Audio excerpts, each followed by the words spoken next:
নমস্কার। দূরদর্শন কেন্দ্র ত্রিপুরা আয়োজিত যুব জগতের আজকের এই বিশেষ অনুষ্ঠানে আপনাদের স্বাগত।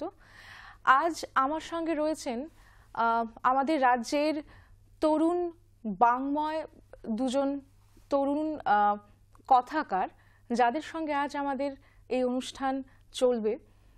ভীষণই খুশি, অনেকদিন পর এরকম তরুণ কথাকারদের মাঝখানে বসে আজকে আমি শুনবো শ্রোতা হিসেবে।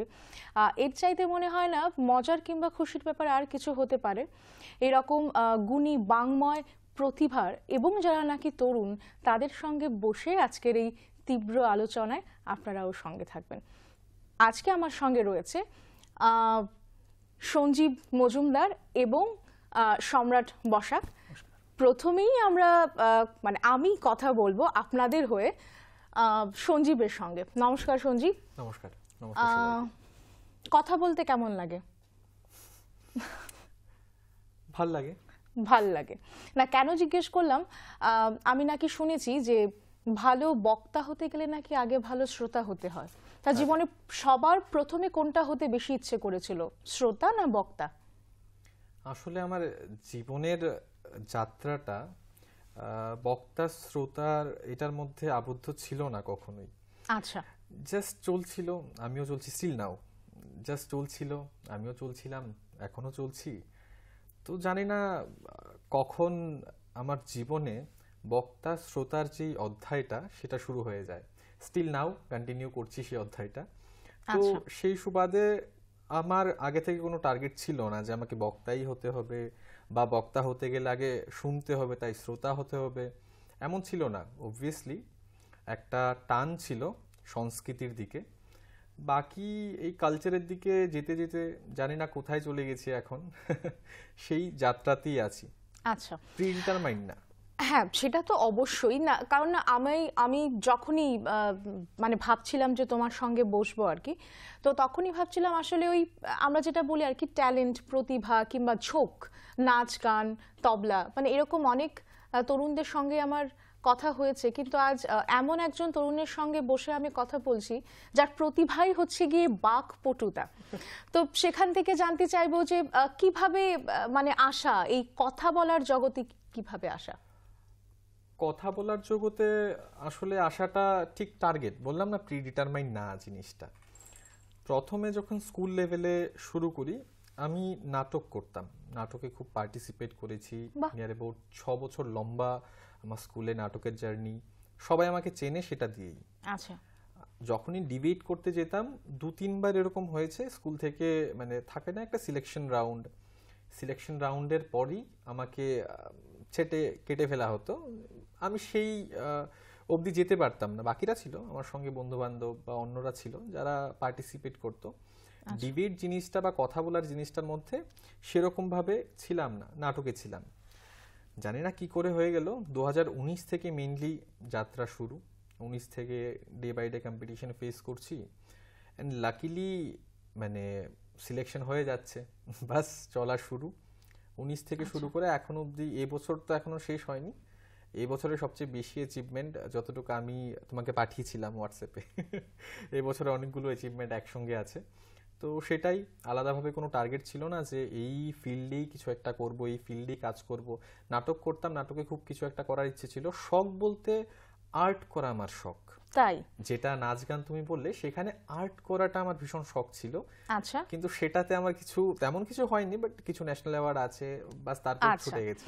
না আমার দর্শকদের কিন্তু আজকে জানানো হয়নি যে আমি কেন আজকে সঞ্জীবের সঙ্গে বসবো। সঞ্জীবের সঙ্গে আমি আজকে এজন্য বসবো যে এই বছরে 2023 সালে ইয়থ স্পিকার হিসেবে আমাদের রাজ্যকে কিন্তু প্রতিনিধিত্ব করেছে সঞ্জীব দিল্লিতে। সঞ্জীব, বাকিটা তুমি বলো, তুমি কোথায় পার্টিসিপেট করেছো? আসলে ভারত সরকারের যে যুব এবং ক্রীড়া বিষয়ক দপ্তর আছে, ঠিক সেই দপ্তর 2019 থেকে 2018 সালের শেষ মন কি বাত অনুষ্ঠানে নরেন্দ্র মোদীজি একটা কথা বলেন, মন কি বাতই বলেছিলেন যে এমন করলে কিরকম হয় যে যেখানে একটা প্ল্যাটফর্ম পাওয়া যাবে, যে ইউথরা, একদম গ্রাসরুট লেভেলের ইউথরা যারা আছে, বিভিন্ন ডিস্ট্রিক্টে আছে, তারা উঠে এসে ন্যাশনাল ইস্যুস নিয়ে কথা বলবে। আসলে টার্গেটটা হচ্ছে যে ইউথদের কি পার্সপেক্টিভ কোনো একটা বিষয় সলভ করতে গেলে, ঠিক তারপরেই উনি সেই প্রথমবার ন্যাশনাল ইউথ পার্লামেন্ট ফেস্টিভ্যাল একটা প্রোগ্রাম লঞ্চ করে, এবং লঞ্চের পর প্রথমবার সুযোগ পাই লাকিলি, তখন ডেলিগেট হিসাবে সুযোগ পাই। তখন স্পিকার ছিল রাজেশ ছিল, সম্রাট জানে রাজেশের কথা, একসঙ্গে আমরা পরিচিত। রাজেশ ছিল, অন্যরা ছিল, তখন ডেলিগেশন হিসাবে যাই। এবং তারপর মাঝখানে আমার কিছু বন্ধ ছিল, কলেজ শুরু হয়ে গেছে, বন্ধ গেছে, দেন এইবার শুরু। এই প্রোগ্রামটা আসলে ন্যাশনাল কিছু ইস্যুস থাকে, যেমন এই বছর ওরা যেই ইস্যুস সিলেক্ট করেছে ওটা Y20 যা থিম ছিল সেগুলোর উপর। আচ্ছা, ফর এক্সাম্পল আমি যেটার উপর বলেছিলাম, আমার যেই ইস্যুটা ভাল লেগেছে কথা বলার জন্য, যে ভবিষ্যতে ডেমোক্রেসি বা গণতন্ত্র সুরক্ষায় যুবকদের কি ভূমিকা হতে পারে। আচ্ছা। তো সেটা হচ্ছে আমার টপিক ছিল। তবে আমি তোমাকে একটু মাঝখানে একটু থামাই, এই বিষয়ে আমরা জানবো, কারণ আজকে যেহেতু আমি একজন বাকপটু তরুণের সঙ্গে বসেছি, স্বাভাবিক আমি আজকে শুধু শ্রোতার আসনে বসে শুধু শুনবো, এজন্য আমি বললাম যে সঞ্জীব বাকিটা তুমি বলো, কারণ তোমার মুখ থেকে আজকে আমি শুনতে এখানে বসেছি। গল্প তো অবশ্যই হবে। আচ্ছা, মাঝখানে এবার আমরা আমাদের যে গল্পটাকে এটাকে একটু মোড় নিয়ে নিই, একটু মোল্ড করে দিই। আচ্ছা, মাঝখানে আমি তোমার থেকে জানতে চাইবো, এই যে ইয়থ পার্লামেন্টে তুমি অ্যাজ এ স্পিকার গেলে, তা আমার কিন্তু তোমার কথা শুনতে শুনতে বেশ জিজ্ঞেস করতে ইচ্ছে করছে। তো মানে আমি যদি ভবিষ্যতে সঞ্জীবকে দেখি আর কি, তাহলে সঞ্জীবকে আমি ভবিষ্যতে অ্যাজ এ প্রফেশন কি দেখবো? Tough question. এতটাই তো কঠিন নাকি? হ্যাঁ, আসলে আমি অনিশ্চয়তার মধ্যে বাঁচি। তাই? হ্যাঁ, জীবন নিয়ে নিশ্চিত আমার কোনো স্বপ্ন নেই। আচ্ছা, জাস্ট আমার স্রোতে ভাসতে ইচ্ছে করে, সিম্পল কথা। প্রফেশন নিয়ে এখনো তেমন কিছু ভাবিনি যে এটাই করতে হবে। অবভিয়াসলি চেষ্টা আছে একটা, কোনো একটা যদি গভর্নমেন্ট জব পাওয়া যায় ফ্যামিলিকে সার্ভাইভ করানোর জন্য, এটা জাস্ট একটা ফর্মাল টার্গেট। এমনিতে আমি কখনোই ভাবিনি যে আমি ফিউচারে কি করব, আইদার ইন পলিটিক্স বা অন্য কোনো জায়গায়, সেটা নিয়ে আমার কখনো এরকম চিন্তাভাবনা আসেনি। আচ্ছা। এত ঘোরার পর, এতগুলো ন্যাশনাল ইভেন্টস বা অন্যান্য যে সকল ইভেন্টস আমি পার্টিসিপেট করেছি, এত জায়গায় গিয়েছি, এত মানুষের সঙ্গে কথা হয়েছে, আমি জাস্ট একটা জায়গাতেই আছি। আমি চাই যে আমার জীবনটাকে আমি এরকম ভাবে বাঁচবো, মৃত্যুর আগে যেন বলি যে বেঁচে গেছি আমি, একদম সেই লেভেল পর্যন্ত। আচ্ছা, তোমার এত সুন্দর কথা আমার কিন্তু বেশ তোমার কাছ থেকে জানতে ইচ্ছে করছে। এই যে তরুণ হিসেবে আমাদের চিন্তাটাও তরুণ, মানে নতুন ভোরের মতো আমাদেরও কিন্তু অনেক ব্যথা আছে নতুন হওয়ার, তাই না? সেখানে গিয়ে কি মনে হয় তোমার যে যে একটা ক্ষেত্রতে তুমি আজকে গণতন্ত্রের মতো একটা কি বলবো, একটা নিশ্চয়ই এটা একটা প্রধান বিষয়, মানে আমাদের জীবনটা বহু ক্ষেত্রে উপজীবন হলেও বিষয় হিসাবে কিন্তু এই বিষয়টা খুবই প্রধান। সেখান থেকে কি মনে হয় নতুন হিসাবে তোমার নতুন চিন্তাধারা পুরনোদের সঙ্গে কতটা বেশি মেল বন্ধনে আছে, বা আদৌ কি আছে, নাকি নতুন কোনো দিক তুমি খুলতে পেরেছো? কি মনে হয় তোমার? আমার কথা যদি বলি, আমি বলবো যে যা হচ্ছে তাকে অ্যাকসেপ্ট করো। নতুনত্ব আসবে, পুরনো যাবে, এটাই সোসাইটির নিয়ম। পরিবর্তন সংসার কা নিয়ম হ্যায়, এটাই চলে সব সময়। কিন্তু মেইন কথা যদি আমি বলি, পুরনোকে আঁকড়ে ধরে রাখতে আমার পার্সোনালি ভীষণ ভাল লাগে। একটা থাকে না যে যখন নতুন বৃষ্টি হয়, সেই ভেজা মাটির একটা গন্ধ, সেই মাটিটা পুরনো মাটি যেটা শুকিয়ে গেছে, সেটার গন্ধ আমাদের ভাল লাগে। তো পুরনো সেই স্মৃতিটা যদি থাকে সেই জায়গাতে, আমার মনে হয় আমাদের লাইফটা বাঁচতে আরো অনেকটা সুন্দর হয়ে যাবে যদি আমরা পাস্টকে দেখি। আমি আমার জীবনে তো সেটা অ্যাপ্লাই করি, আমি পাস্টকে অনেকটাই প্রায়োরিটি দেই। ওখানে কি করেছিলাম, এখন কি করছি, আমার আগে কি হয়েছে, আমি কোন জিনিসটাকে কোন অ্যাঙ্গেলে দেখতে পারি, সেগুলো আমার ভীষণ আমি দেখতে পছন্দ করি। ইভেন যখনই কোনো সাইট আমি ভিজিটে যাই, কোনো একটা রাজ্যে গেলাম, সেখানকার মেইনলি হিস্ট্রি কি আছে, সেখানকার এই যে ইতিহাসটা কি আছে, কেন সেই রাজ্যটা এরকম, কেন তার খাবার দাবার এরকম, এই জিনিসগুলো জানতে ভীষণ ইচ্ছে করে। পছন্দের বিষয় কি স্কুল জীবন ইতিহাস ছিল? না, একদমই না। আচ্ছা, সেটা তো আমারও ছিল না, কিন্তু কেন জানি না সেই বইয়ের মধ্যে ইতিহাসটার বাইরে যে আমাদের একটা ইতিহাস, মানে এখন গিয়ে আমার ইতিহাস এখন জানতে পড়তে আছে, ভীষণই ভালো লাগে। যদিও আমি জানতে চাইছিলাম এই যে তুমি মানে আমাদের সঞ্জীব কিন্তু সত্যি খুব ভালো কথা বলে, মানে এই যে আমি বললাম বাঘ পটু, এই যে মাটিটা পুরনো হয়, মাটিটা পুরনো বলেই তার থেকে সুগন্ধ বেরোয় এবং সেই সোদা গন্ধটা আমাদের ভালো লাগে। তা এই মাটির সুগন্ধটা কিভাবে ছড়ালে তুমি তোমার অ্যাজ এ স্পিকার, সেখানের গল্প একটু শুনবো। কি ছিল তোমার মূল প্রতিপাদ্য বিষয়? সেটা বলতে গেলে অনেক কথা হয়ে যাবে, আমি আচ্ছা, সংক্ষেপে আমরা বলার সংক্ষেপে চেষ্টা বলবো। করছি। যাত্রা শুরু সেই বললাম 19 থেকে, সেখান থেকে যাত্রা শুরু হয়ে আস্তে আস্তে সামনের দিকে এগোলাম। আমি এই বছরের কথাই বলছি, না আমি বলছি গত বছরের কথা বললি। আমি যখন আমি সেখানে কথা বলার সুযোগ পাই, আমাদেরকে, আমি তখন কলকাতায়, আমি আমার কলেজে এক্সাম সেন্টারে ছিলাম। আমাদের জবা ম্যাডাম ছিল, সবার চেনে, আমরা একসঙ্গে এমআরপিএসে কাজ করেছি। তো জবা ম্যাডাম ছিল স্টেট ডাইরেক্টর, রিসেন্টলি উনি রিটায়ারমেন্টে গেছেন। উনি হঠাৎ ফোন এলো দুবার, আমি ধরতে পারিনি। হল থেকে বেরিয়ে ফোন করলাম, বললো যে এরকম একটা প্রোগ্রাম আছে, তো আমরা তোমার নামটাকে সাজেস্ট করেছি, ওখান থেকে দিল্লি থেকে কমিউনিকেশন করবে তোমার সঙ্গে। ভালো কথা, দিল্লি থেকে কমিউনিকেশন শুরু হলো। ওরা যা যা বললো ভিডিও রেকর্ড করে পাঠানোর জন্য। তো প্রথম আমার কথা বলাটা খুব ইন্টারেস্টিং। এবারেরটা আমি এত ইন্টারেস্টিং কেন বলছি না, সেটারও কারণ আছে। এবার তো আচ্ছা সবকিছুই সর্টেড ছিল, একটা কম্পিটিশন ছিল, district level, state level, then select হয়ে আমি ন্যাশনাল লেভেলে গেছি, যেটা ন্যাশনাল ইউথ পার্লামেন্ট ফেস্টিভ্যাল 23। কিন্তু এর আগের বার, মানে প্রথমবার, এটা আমার দ্বিতীয়বার ওখানে কথা বলা সেন্ট্রাল হলে। প্রথমবার যখন আমি কথা বলি, সেটা আমার জন্য একটু এক্সপিরিয়েন্স, মানে মানে একটা আনন্দ দেয়। কারণ তখন আমি যখন যে ভিডিওটা আমি পাঠিয়েছিলাম ওনাদেরকে, আমার একটা স্পিচ নিয়ে, সেটা আমি একটা জায়গা আছে ওয়েস্ট বেঙ্গলের বিষ্ণুপুর বলে, খুবই দারুণ একটা জায়গা, পোড়ামাটির জন্য বা টেরাকোটার কাজের জন্য ভীষণই ফেমাস। বিষ্ণুপুরি সিল্ক সেখানে ভালো পাওয়া যায়। সেইখানকার রেল স্টেশনে দাঁড়িয়ে আমি সেটা শুট করে আমি পাঠিয়েছিলাম দিল্লিতে। তো আচ্ছা সঞ্জীব, আমি মাঝখানে একটু যদি তোমাকে, মানে অ্যাকচুয়ালি ওই যে বলে না কথা বলতে ইচ্ছে করে না, আমি বুঝতে পারছি যে তুমি হয়তো ভবিষ্যতে খুব ভালো একজন গল্পকার হতে হবে, কারণ তুমি এত সুন্দর যে কোনো একটা জিনিসকে এত সূক্ষ্মভাবে প্রথম থেকে তুলে ধরো, মানে আমার মনে হচ্ছে আমি চোখে কিন্তু ভাসাচ্ছি সেই ক্যামেরা তোলা, সেই ওয়েস্ট বেঙ্গলে যাওয়া। কিন্তু এই গল্পকারের মাঝখানে এই যে আমাদের একটা অল্প সময়ের অনুষ্ঠান আর কি, এটা নিয়ে আমার বরাবরের মন খারাপ। তো আমার যেটা প্রশ্ন ছিল সেটা হচ্ছে গিয়ে ওই বিষয়টা কি ছিল, আমার কোন বিষয়ে কথা বলা? প্রথম কথা বলা হয় ইন্দিরা গান্ধীর উপর, যেটা আমি বললাম, আমি স্টেশন থেকে পাঠিয়েছিলাম ওনাদেরকে ভিডিও। এবং বর্তমানে, মানে যেটা 2023 ন্যাশনাল ইউথ পার্লামেন্ট ফেস্টিভ্যাল, সেটা ছিল গণতন্ত্রে, ভবিষ্যতে গণতন্ত্রে ইউথদের কি ভূমিকা থাকবে। সেখানে আমি যদি আমার কথা বলার জিস্ট বলি বা সংক্ষেপ যেই অংশটা, সেটা যদি বলি, ইউথরা কি করে ভবিষ্যতে আমাদের ডেমোক্রেসিকে স্ট্রেনথেন করতে পারবে, কোন কোন বিষয়গুলোকে আমরা যদি প্রায়োরিটাইজ করি, যেমন কাস্ট, ক্রিড, জেন্ডার, এগুলোকে বাদ দিয়ে যদি আমরা ডেভেলপমেন্টকে কনসিডার করি, তো সেই বিষয়গুলোর উপর মেইনলি আমার বক্তব্যটা ছিল সেই জায়গাতে। মানে একটা প্রগতিশীল ভারতবর্ষ যেটা কেবলমাত্র শুধুমাত্র উন্নতির কথা বলে না, মূলত প্রগতির কথা বলে। শুধুমাত্র আমার টপিকটা তার জন্য আমি চুজ করেছি, সেটা শুধুমাত্র ভারতবর্ষের কথা বলিনি, সারা বিশ্বে। আচ্ছা, ইউথ বা যুবক মানেই একটা অসীম শক্তি। আমি সেই পর্যায়ে আছে, আমি জানি, একটা অসীম শক্তি, মানে একজন মানুষ কল্পনাও করতে পারে না ওর মাথায় কি কি চলছে, কতটুক স্পিডে একটা চিন্তা ওর নিউরনের ভেতর দিয়ে দৌড়াচ্ছে।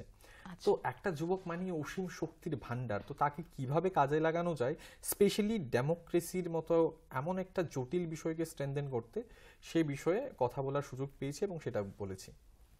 আচ্ছা, এই কথাটা শুনতে শুনতে আমার বেশ ভালো লাগলো, মানে এই যে তুমি বললে কল্পনা। আচ্ছা, মানে তোমার কাছ থেকে আমার একটা জিনিস জানার ভীষণ ইচ্ছে। আচ্ছা, আমার মাথাতে কিন্তু এরকম হয়, তো এই জন্য আমি তোমাকে জিজ্ঞেস করছি। আচ্ছা, তোমার মাথাতে কোনোদিন এমন হয়েছে যে চিন্তা এবং চেতনা, কনসার্ন এবং কনসিয়াস এর মধ্যে একটা দ্বন্দ্ব হয়েছে? দারুণ কোশ্চেন, আমি জাস্ট এক্সপেক্ট করছিলাম এরকম একটা কোশ্চেন। আচ্ছা, কারণ সেটার মধ্যে দিয়ে আমি আরেকটা আমার অ্যাচিভমেন্ট বলে দিতে পারবো। তো সেটা হচ্ছে একটা কথা, যেমন আমি যখন তোমাকে হোয়াটসঅ্যাপে পাঠিয়েছি, একদম লাস্টে খুব রিসেন্ট আমার অ্যাচিভমেন্ট একটা আছে। আমি শঙ্করদূত হিসেবে কেরালাতে 1 মাস ছিলাম, প্রায় 1 মাসের মতো ছিলাম। মধ্যপ্রদেশ গভর্নমেন্টের মিনিস্ট্রি অফ কালচারের তরফ থেকে আমাদের এই বিষয়টা স্পন্সর করা হয়েছিল। এটার মধ্যে তখন আমাদের একটা টেক্সট ছিল, আদিগুরু শঙ্করাচার্যের একটা বই আমরা তখন সেখানে পড়েছি এই যতদিন আমরা ছিলাম। সেই বইটা ছিল আত্মবোধা। আচ্ছা, হ্যাঁ, বইটার নাম আত্মবোধা, যে কেউ পড়তে পারে, অ্যাভেলেবেল আছে সব জায়গাতে। সেখানে আমি জানতে পেরেছি যে অ্যাকচুয়ালি হু আই এম, বইটার মানেই এটা, হু আই এম। যখন তুমি বললে যে মাথায় আসে চেতনা এবং চিন্তার মধ্যে দ্বন্দ্বটা, সেটা আমারও এসছে। লাকিলি আমি সেখানে পার্টিসিপেট করেছি এবং আমি সেখানে থাকতে পেরেছি, একদম সাত্বিক কালচারে, আশ্রমে থেকে সেখানে পড়াশোনা করেছি। তো লাকিলি সেই দ্বন্দ্বটা এখন আর আসে না। আচ্ছা, এইবার ঠিক এই আত্মবোধ কথাটাকে নিয়ে আমরা এবার সম্রাটের কাছে চলে যাব। আচ্ছা সম্রাট, আত্মবোধ কথা বলতে গেলে এই আত্মবোধের মানে ভূমিকাটা কি আসলে, মানে জানতে চাই আর কি। দেখুন, আত্মবোধের যে ভূমিকাটা হলো, আমার হিসাবে যেটা দেখি যে আমি আত্মবোধ বলতে, যখনই আমরা যে কোনো একজন, যেমন আমি আপনার সাথে কথা বলছি বা আজকে আসার সময় একটা ইনসিডেন্ট হয়েছে, হয়তো আপনারা ফেসবুকে দেখতে পারবেন, যে মুঙ্গিয়া কমিটি। তো আমি যে গাড়ি দিয়ে আসছি, তো গাড়ির সামনে একটা গাড়ি, ছোট গাড়ি, গাড়ির সাথে একটা লরির ইনসিডেন্ট হয়েছে। 4 জন ইনজিউর্ড হয়েছে। ওদেরকে যখন চলে আসছে, আমি গাড়ি থেকে নেমে গেছি। আচ্ছা, নেমে তাদের 4 জনকে আমি ডিস্ট্রিক্ট হসপিটালে ভর্তি করলাম। আচ্ছা, এই তেলিয়ামুড়াতে ভর্তি করার পর এর জন্য আমার আজকে আসতে এখানে অ্যাপ্রক্সিমেট আধা ঘন্টা আমার লেট হয়ে গেছে। মানে গিয়ে তারপর দেখছি যে আসার সময় গাড়ি পাচ্ছি না। তো ওই যে জায়গাটা, আমাদের গাড়ির মধ্যে 25 জনের মতো লোক ছিল।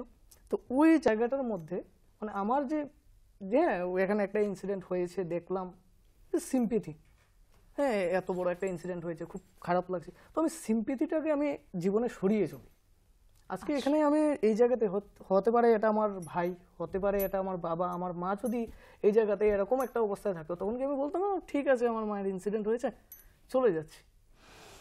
তার মানে মূলত কথা বলার আগেও যে আমাদের ভাবনা রয়েছে, সেই ভাবনার জন্য আমাদের একটা আত্মবোধটা ভীষণ দরকার।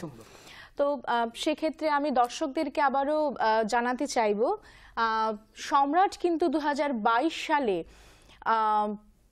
ইয়থ স্পিকার হিসাবে আবারও আমাদের রাজ্যকে প্রতিনিধিত্ব করেছিল, এবং বাকিটা কিন্তু আমি সম্রাটের কাছ থেকে শুনবো, কারণ আমি যেহেতু সঞ্জীবকেও কথা বলতে দিয়েছি এখানে, আমি আজকে শ্রোতা শুধু শুনবো এবং সম্রাট এগিয়ে নিয়ে যাবে আমাদের আজকের গল্প। বাকি গল্পটা শুনবো তাহলে।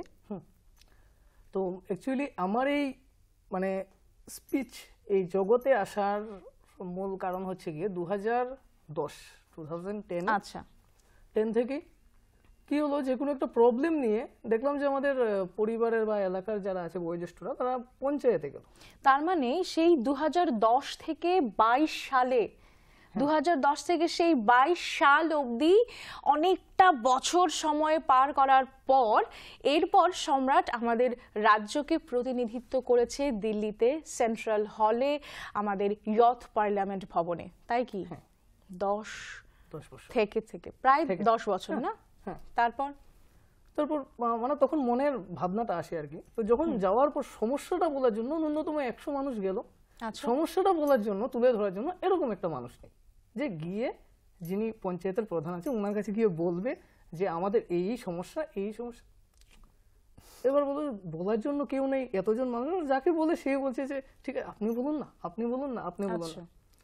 তো এই সময়টা বাবা যখন বাড়িতে এসে কথাগুলো বলছিল, গল্প করছিল, তখন আমি ক্লাস 9-এ পড়তাম। তো তখন থেকে এরকম কি একটা কেউ বলার কি কেউ নেই? তখন বাবা বললো যে হ্যাঁ বলার কেন থাকবে না, একা বাড়িতে বলা আর একজনের সামনে গিয়ে বলা, যেদিন বলবে সেদিন বুঝতে পারো। তার মানে বোঝা যাচ্ছে যে কথা বলাটা নেহাত একটা মানসিক বৈশিষ্ট্য নয়, নেহাত কোনো শখ নয়, কথা বলাটা আসলেই প্রয়োজন না আমাদের চাহিদাকে এবং আমাদের মানে আমাদের যা ডিমান্ড আছে, আমাদের মানুষের সাধারণ প্রতিদিনকার জীবনের সাধারণ মানুষের যে কথাগুলো আছে সেগুলোকে অন্তত সবার সামনে নিয়ে যাওয়ার জন্য এই যে একটা প্রতিনিধিত্ব করার প্রবণতা, সেটা কিন্তু সবার মধ্যে থাকে না। এবং কথা বলতে বলতে সম্রাটের মধ্যে আমি সেই একটা প্রতিনিধিত্ব করার যে প্রবণতা এবং প্রবলতা দুটোই মানে ভীষণভাবেই বিচ্ছুরিত হচ্ছে আমি বলবো। তারপর শুনবো। তারপর ওখান থেকে তারপর ট্রাই করলাম স্কুলে।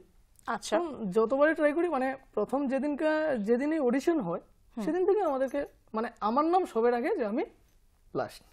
আচ্ছা, মানে সবার আগে। আমার ফার্স্ট কি হবে এটা কেউ জানে না, কিন্তু লাস্ট কি হবে সম্রাট। বাহ, একদম এটা ফাইনাল। তো তারপর 2016-তে আমি নেহেরু যুব কেন্দ্রের আন্ডারে NYKS এর আন্ডারে আসি। আসার পর বিভিন্ন জায়গাতে, আর অ্যাকচুয়ালি আমাদের ধলাই ডিস্ট্রিক্টটা এখন কিছুটা উন্নত হয়েছে, কিন্তু আগে ততটুকু উন্নত ছিল না। এখনো আপনি দেখবেন যে যদি ওদিকে গিয়ে থাকেন তাহলে দেখবেন 6 কিলোমিটার দূর থেকে মহিলারা মাথায় করে জল আনে শুধুমাত্র খাওয়ার জন্য। খাওয়ার জলটা 6 কিলোমিটার দূর থেকে নিয়ে আসতে হবে কলসি ভরে। সমস্ত সম্রাটই কি তাহলে শেষ থেকে শুরু করে? না। আচ্ছা। তো মানে ওই জায়গাটাতে গিয়ে আর যখন আমি দেখলাম যে বলার, তারপর ট্রাই করতে থাকলাম যে হ্যাঁ কোথাও গিয়ে নর্মালি কোনো একটা অনুষ্ঠান হলে এখানে গিয়ে কিছু একটা কথা বলা। তো কথা বলতে বলতে তখন আমাদের তখন ছিল এই জবা ম্যাডামের আগে ছিল অচিনবে তপন নাগ স্যার। আচ্ছা। তো 2020-এ প্রথমবার, দ্বিতীয়বার যখন ন্যাশনাল ইউথ পার্লামেন্ট ফেস্টিভ্যাল হয়, তখন তপন স্যার বলছে যে সম্রাট পার্টিসিপেট করে দেখ না, বলেও তো হতে পারে। আমি বলবো স্যার প্রতিবারই তো দেখলাম যে বাদের খাতায় আমার নাম, হ্যাঁ এবার করে দেখ না। তো করলাম, করার পর দেখা গেল মানে গৌরব ফার্স্ট হয়েছিল, পূজা সেকেন্ড এবং আমি থার্ড। 2021-এর কথা 2021, 20-তে তো হয়নি, না 20-তে হয়নি, 20-তে আমি 21-এ। তো তারপর ওখানে থার্ড হয়ে প্রথমবার দিল্লিতে গেলাম, তো ডেলিগেট হিসাবে গেলাম।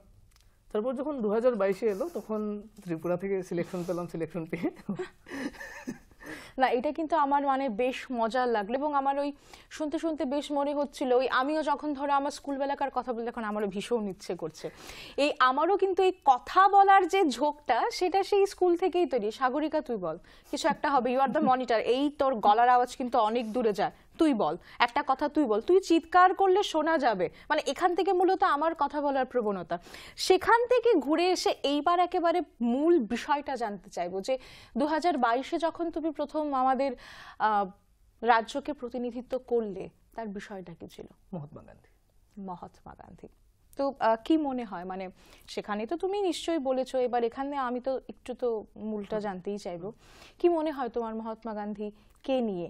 দেখো আমি যতটুকু জানি মহাত্মা গান্ধী তো নিজে একজন, মানে নিজেই সে একজন একটা দর্শন, সেখান থেকে কি মনে হয় তোমার দৃষ্টিভঙ্গি কতটুকু যায়? আমার দৃষ্টিভঙ্গি হিসাবে যে মানে ওনার আদর্শকে সম্মান করি, কিন্তু মানে মেনে চলাটা মানে আমার পক্ষে পসিবল হয় না সবসময়। হ্যাঁ, মতবিরোধ তো থাকতেই পারে। মানে ওই জায়গাতে গিয়ে যখন আমি, আমার নাম যখন বললো যে ত্রিপুরা থেকে এখন সম্রাট বসাক আসবে, আমি যখন উঠলাম সেন্ট্রাল হলের মধ্যে, উঠে গিয়ে বলবো, তখনও আমি একবার কি বলে দেবো যে গিয়ে বলবো না। আচ্ছা, আমি না এই মানে জানতে চাই দুজনের কাছ থেকে এই কথা বলার আগে, মানে ধরো এই যে আমি আজকে কথা বলবো, কথা বলার আগে কি মনে হয় বলো তো?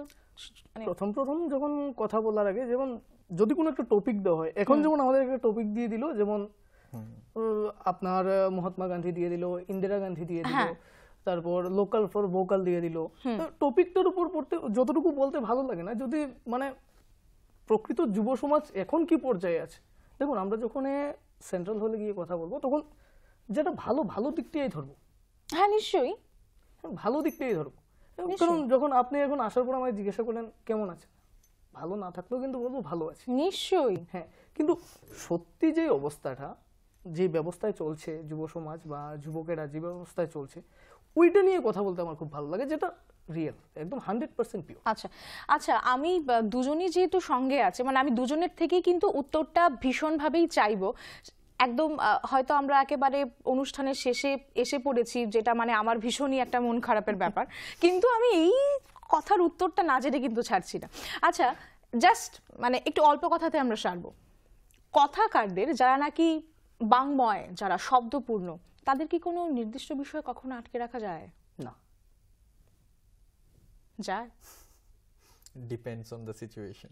আচ্ছা, সেই বিষয়ে না হয় একদিন আমাদের তিনজনের মধ্যে একটা তো গল্প হবে। আমি সেটাই এখন বললাম, হলে যদি মাইকে আওয়াজের ওভারল্যাপিং না হতো আমার সম্রাটের স্পেশালি, আমরা তো একটা আড্ডায় বসে যেতাম এখন। না এটাই বা মানে কম আড্ডা কিসের, সেখান থেকেই দর্শক বন্ধুদের আমি বলতে চাইবো, মানে আপনারা বুঝতেই পাচ্ছেন আজকের এই আড্ডাটা নিছকে আমার ভীষণই মানে বহুদিন অবধি মনে থাকবে, এইরকমই একটা আজকে আমাদের মানে পরিদর্শন হলো একে অপরকে নিয়ে। এবং সত্যি বাংময় তরুণদের সঙ্গে বসে কথা বলাটা মানে কি বলবো, আমার একটা ভীষণই একটা স্বর্ণময় অভিজ্ঞতার মধ্যে আর কি, যেখানে অনেক সব বিভিন্ন সময় বলে সাগরিকা তুমি বেশি কথা বলো, সেখানে আজকে আমি জানলাম যে আমার থেকেও দুজন এত ভালো বেশি কথা বলে এবং এত সুন্দর কি করে গুছিয়ে কথা বলে, মানে সেই নিয়ে আমার একটা অদ্ভুত কি বলবো একটা একটা অন্য ধরনের সন্ধান চলছে আর কি আমার ভেতরে। তবে এই কথা না বললেই নয় যে সঞ্জীব নিঃসন্দেহে একজন ভালো গল্পকার, কারণ তাকে আমি যে প্রশ্ন করেছি ও সেই প্রশ্নটাকে নিয়ে এত সুন্দর একটা সিনারিও আমাকে বলে দিল। নিঃসন্দেহে সঞ্জীব তুমি লেখা শুরু করো।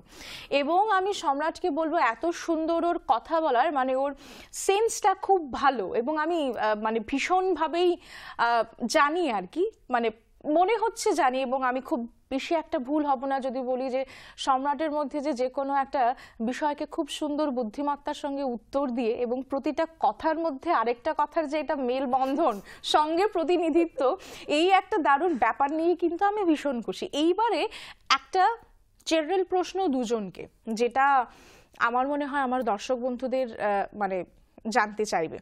আচ্ছা, speak with the mind, talking with the mind, বলার আগে নিজের মধ্যে মাথায় বলা, মনে মনে বলা, এটা কতটা কার্যকরী? অনেক বেশি। আসলে এই প্রশ্নের জবাব দেওয়ার আগে আমি জাস্ট দুটো কথা বলবো। প্রথম কথা হচ্ছে, আশা করি যদি কখনো এরকম হয়, ক্লাস মনিটর ম্যাডাম এন্ড প্রতিনিধিত্ব যদি কখনো পলিটিক্সে আছে, আমি যেন তাদেরকে ভোট দেওয়ার সুযোগ পাই। আর দ্বিতীয় কথা হচ্ছে, আমি পলিটিক্স একটা অন্য বিষয়, অন্য একটা জনরা, আমি সেটা নিয়ে এখন কথা বলছি না। এখন প্রশ্নের জবাবে আসি যে নিজের মাথায় বললে কি রকম হয়। আসলে দুটো সিনারিও আছে, দুটোর মধ্যে হচ্ছে যে একটা তুমি মন থেকে কথা বলা, আরেকটা তুমি প্রিপেয়ার হয়ে কথা বলা। যখন তুমি প্রিপেয়ার হয়ে কথা বলতে যাচ্ছ তখন তুমি বলো মনের মধ্যে প্রিপেয়ার হয়ে, দেন তুমি ক্যামেরা ফেস করো, তুমি মাইক্রোফোন ফেস করো, যেটাই অডিয়েন্স ফেস করো। আর যদি মানে তুমি নিজের মন থেকে কিছু একটা বলতে চাও, গো ফর ইট। জাস্ট যেমনটা তুমি বললে ইন্টারভিউর আগে, যে যাই না ইন্টারভিউতে, যা হবে সেখানে হবে, লেটস সি কি হবে। তো সেটাই, উইদাউট প্রিপারেশন যাও, মনের কথা বলো, সবার সঙ্গে শেয়ার করো, this is the main thing. আচ্ছা, এটা হচ্ছে আমার পয়েন্ট। একদমই সেম কথাটার উত্তর আমি সম্রাটের কাছ থেকে জানতে চাইবো। না, আমার হিসাবে সঞ্জীব ভাইয়ের সাথে আমি একদমই একমত। আচ্ছা, কারণ আমার কাছে মানে মনে হয় যে এই মন থেকে কথা বলাটাই চট করে, যেমন আমাদের যদি এই কম্পিটিশনগুলো এরকম হতো যে ওখানে গিয়ে বলতো যে তুমি সাথে সাথে একটা যে কোনো একটা টপিক দিয়ে বলতো, তাহলে কিন্তু দেখা যেত যে আরো ভালো করে আমরা সেই জিনিসটাকে তুলে ধরতে পারতাম। যে কোনো একটা স্বাভাবিক, আমাকে গান্ধীজি সম্পর্কে বলেছে বলার জন্য, সঞ্জীব ভাইকে বলেছে ইন্দিরা গান্ধী সম্পর্কে বলেছে, পড়তে হবে তো মাইন্ডে থাকতে হবে, মানে জানাটা ভীষণ দরকার। আচ্ছা, হ্যাঁ, আমার মনে হয় জানাটাও ভীষণ দরকার। যে কোনো বিষয় সম্পর্কে বলার আগে যথেষ্ট ইনফরমেশন, যথেষ্ট জ্ঞান সে সম্পর্কে নিয়ে নেওয়া দরকার। এবং যতটা বেশি স্বচ্ছন্দ বোধ আমি কথা বলতে মানে করব, ঠিক ততটাই যেন আমার সামনে যারা দর্শক কিংবা শ্রোতা আছে তাদের সামনে সেটা অচিরেই প্রকাশ পাবে। এবং অবশ্যই কথা বলার আগে একটু মাথায় মনে মনে কথা বলা উচিত, আদারওয়াইজ আমাদের কিন্তু গল্পটা, মানে যারা আসলেই কথাকার আর কি, সঞ্জীব এবং সম্রাটের মতো, মানে তাদের ক্ষেত্রে কিন্তু ওই একেবারে একটা সময়ের মধ্যে, বিষয়ের মধ্যে থেকে কথা বলাটা যথেষ্টই কঠিন মাঝের মধ্যে, আমারও মনে হয় তাই। সেই সঙ্গে আমি আজকের অনুষ্ঠানটি শেষ করার আগে শুধু একটা কথাই বলতে চাইব, ভারতবর্ষ বরাবরই, মানে প্রাচীন যুগ থেকে ভারতবর্ষ তরুণ ভরপুর একটা দেশ।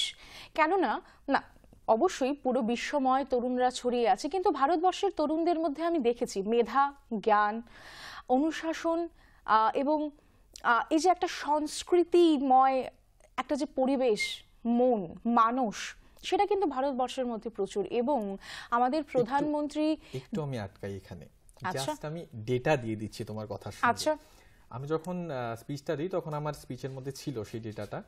ভারতবর্ষের গড় আয়ু হচ্ছে 27 বছর বয়স। আচ্ছা, ভারতবর্ষের সব মানুষের, তার মানে ইয়াং।